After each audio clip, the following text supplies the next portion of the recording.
വൈക്കം തലയാഴം സ്വദേശി പുതുച്ചിറ ബേബിയുടെ 4 തെങ്ങിൻ തൈകളാണ് കഴിഞ്ഞ രാത്രി നശിപ്പിച്ചത്. സംഭവം നടക്കുമ്പോൾ ബേബിയും കുടുംബവും വീട്ടിലില്ലായിരുന്നു. വഴിയുമായി ബന്ധപ്പെട്ട് സമീപവാസിയായ ബാബുവുമായി ബേബി കഴിഞ്ഞ ദിവസം വാക്കുതർക്കത്തിലേർപ്പെട്ടിരുന്നു. ഇതിനെ ചൊല്ലിയുണ്ടായ തർക്കത്തിന്റെ പേരിലാണ് തന്റെ സ്ഥലത്ത് അതിക്രമിച്ചു കയറി നാശനഷ്ടം വരുത്തിയതെന്ന് ബേബി വൈക്കം പോലീസിന് നൽകിയ പരാതിയിൽ പറയുന്നു. മന്ത്രി വി പ്രസാദ് ബണ്ടുപണി ഉദ്ഘാടനം ചെയ്യുന്ന അന്ന് രാത്രി അവിടുത്തെ ആഘോഷത്തിനിടയിലോ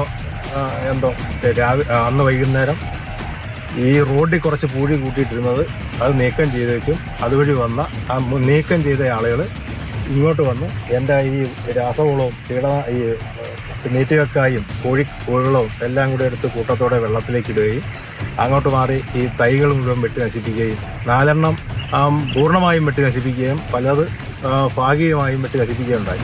പ്രദേശവാസികളായ 2 പേരെ എതിർകക്ഷികളാക്കിയാണ് പോലീസിൽ പരാതി നൽകിയിരിക്കുന്നത്.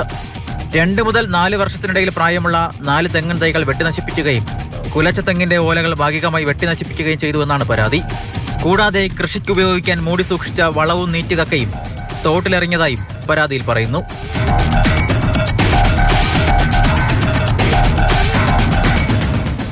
മാതൃഭൂമി ന്യൂസ്, കോട്ടയം.